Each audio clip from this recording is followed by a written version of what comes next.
Hello and welcome back to the channel. Today I'm at One Planet Adventure in Llandegla in Wales and I'm here to ride the red and black sections. I've seen online that they've made loads of improvements to a couple of the sections there and I'm really keen to check out what they're all about. The Llandegla Black Trail splits off from the red and becomes an interesting and challenging trail in its own right. With the revamp that's just taken place on the downhill jump line, this is definitely a trail to visit and I can't wait to get riding.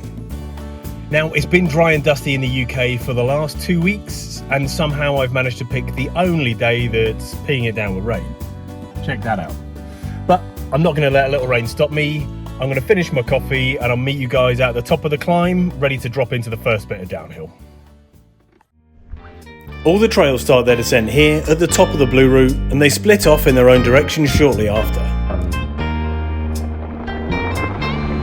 If you're someone looking to ride the treacherous black trails, this first section of blue is nothing to write home about. So it's best to treat it as a way to rest your legs a bit after the long climb you've just had getting up the fire road. As you make your way along the red trail, things get a bit more interesting. The gradient improves and you should expect to find a few small features appear on the trail, like small drops, kickers and the occasional rock garden. But these sections are not all guts and glory. You'll still need to put in a fair few pedal strokes on the flatter parts. I should say at this point that if you don't like pedalling, you're out of luck on this trail. Because as well as a large helping of long and exciting descent sections, the Black Trail has a number of steep climbs, including a very technical climb towards the end, so be warned. The first black graded section you're going to come to is Snowdon View. This is a short twisty section with some fun turns and interesting terrain. This is the first real taste of black graded trail you get, because up until this point you've been on blues and reds. This is a fun little section with some funky terrain, lots of tight turns and a few undulations to play on, but this section is nothing compared to what's ahead of you. At the end of this section you have a choice of two trails, called Parallel Universe and Big Gyms. This is where the fun really starts, and today I chose Parallel Universe. I've ridden both of these trails on the channel before, so if you want to see what Big Gyms descent has to offer, you can click the link at the top of the screen now. Essentially, Parallel Universe is a set of interesting straights with some tight corners at each end.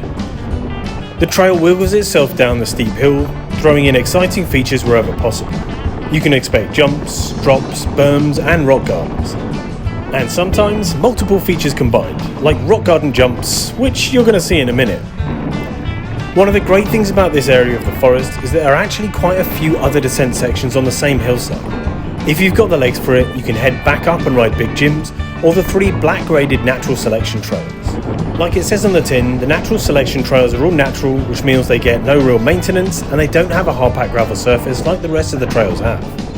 So if you're looking to get some real dirt under your tyres, keep your eyes out for that video coming on the channel in the next few weeks. One thing I will say, it's worth keeping your fitness and bike type in mind when you decide to lap some of these different black graded trails. Unless you're on an e-bike, and then I guess you just need to keep an eye on your battery level, because you have a long way to go. Even on my Enduro bike with 160mm of front suspension, some of these rock sections are an absolute bone shaker. Oh, these are horrid. That was disgusting. I feel sorry for any hardtail riders right about now. As I mentioned, fitness is important for this trail. The black route adds on an extra 6 kilometers to the red, making it a 21 kilometer loop. Now this doesn't sound too bad, but as the trail guide says, this route contains long sections of steep, largely stable but unsurfaced trail and includes unavoidable obstacles like steps, gaps and drops. Not to mention raised timber structures and sections of steep, technically challenging climbs. Now, this all sounds like great fun to me, but to the uninitiated, this can be a long and challenging day if you start lapping different sections on your way around. Ooh, yeah, that was good. The next substantial descent is called Dave the Fox. It's another bit of single track that runs along the hillside. With plenty of speed, this section is filled with twisting turns, rollers that all wind their way around what used to be a forest. But don't let the open plan nature of Dave the Fox fool you. There are plenty of things that can catch you out on here. One corner too fast and you could be visiting the wrong side of a steep hill. It may look like a comfortable prairie, but there are plenty of things on there that you wouldn't want to land on. Dave the Fox differs from the last section by being less about jumps, although there are still a couple. This part of the black route isn't overly technical. Instead, it's more about reading the trail, which can be difficult when you're going fast. All in all, this section is a bit of a fun flow trial, albeit on a sketchy surface. Yes, even with all the rain this morning, the trail was really dry and loose, and suddenly all my chat about flying off the back of a berm seemed much more of a possibility, especially if you're trying to catch a glimpse of the views when you're riding along. On a trail like this, it's a surefire way of meeting a nasty end. My advice would be to save the sightseeing until the climbs. Speaking of which, once you reach the bottom of Dave the Fox, you climb your way back up to pretty much the beginning again, before then dropping in on the next section on the same hillside. I can imagine the trails on this hillside used to be more about whipping through the forest, dodging the trees and branches, which may have given this hillside a bit more variation. Although enjoyable, this isn't my favourite section on the Black Trail. After riding Dave the Fox, the second half of the hillside, which I think is called Badger something, it seems a bit samey. I'm not saying it's bad, but it seems to be a bit slower and less intense version of the previous section. And to top that off, it has a really long and not very enjoyable climb back up to the fire road you originally dropped in on. But I'm not going to bore you with that. Fast forward past the long uphill pedal and you find yourself at this short but fun jump section by the bridge. As soon as you drop in, you gain speed quickly for what turned out to be a huge tabletop.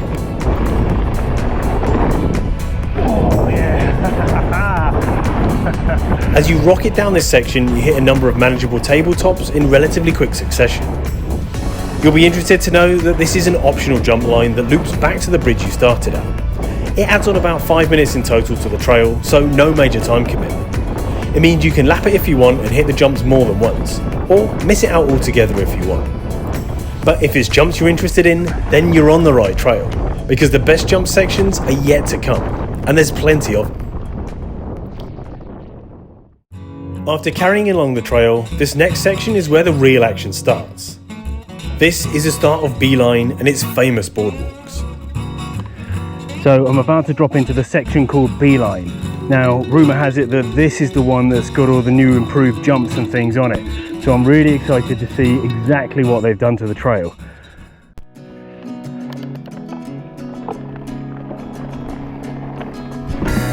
These boardwalks are actually really fun. They're a decent width, but something about being elevated from the trail and not being able to see the ground on either side make it feel a lot more dangerous. Now, I have no doubt that many a rider's fallen off the side of these, but I think they flow really nicely. It makes the trail a lot more interesting, and I like the sound they make when you ride over them. More trails should have wooden features of this caliber, full stop. As you head back onto the solid ground, you make your way towards the woods, where you have a few sections of fast and flowing jumps. These jumps aren't anything too special, nor are they very sculpted in their current condition. Now, I've never been the best at jumping. I lack style, skill and confidence at the best of times. But every time I ride this section, I seem to case almost all the jumps. Now, this is most likely down to my aforementioned lack of skill, me not carrying enough speed, and the fact that these jumps no longer have defined lips on them. They're effectively just lumps. Oh, case. My continuous casing might even have something to do with the fact that by this time in the trail, I no longer have the freshest of legs. In any case, the odds are stacked against me on this section. But all I know is that I find myself disappointed with my performance every time I get to the end. Personally, I hope this section is next on the list of trail sections to be renovated because it has so much potential. But that's enough of this talk, because it's time to put my game face on. This next section is the one you've been waiting for. Starting right back up by the bridge that was the beginning of the short downhill section I rode before Beine, this begins with a fast downhill straight. This speedy section of trail is home to a few manageable tabletops and some dusty corners. This in itself is a good section of trail. It's fast and interesting, but it's often forgotten about because of the jump line that comes in a minute. Unfortunately for me, I forgot what comes at the end of this straight. I was whizzing through the trees enjoying the small tabletops when all of a sudden this huge jump appears ahead of me, for which I was going way too slow. Oh no. That case is not a good sign considering the jumps I'm about to come across. So I'm just about to drop into the last section, which is the one that's been redone. I was just chatting to a couple of riders here that have told me these jumps are big. I doubt I've got the nous to hit these at full speed. Even if I did, they told me that these are jumpers jumps. They're really big, really steep lips. So chances are, if I can stay in one piece, I'm not going to be clearing them all, but I may have to bail on a couple. But I've no idea what they're like. So let's give it a ride down and See if I can stay in one piece. Okay, here it goes.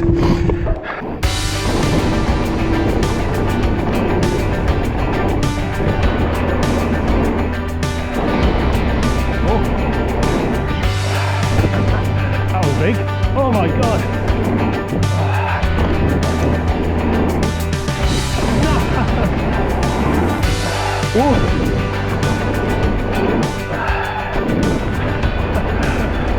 And there you have it. This wasn't the cleanest or most stylish run, nor will I be winning any big air awards, but it felt great to ride. Can't believe I made it through that last section. That was amazing. If I had the legs, I'd go back up and try it again.